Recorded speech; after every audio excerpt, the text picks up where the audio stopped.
Selam arkadaşlar.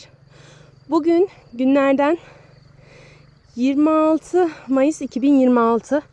Jeju Adası'na hoş geldiniz. Denizimiz yok, o ayrı bir şey ama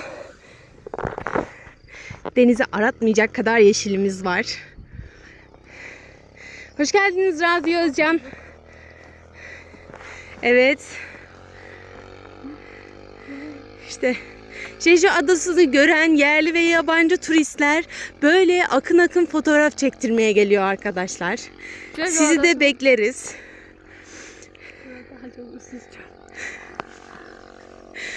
Dur. Ben bizim fotoğrafımızı nasıl çekebilirim? Kendi fotoğrafımı.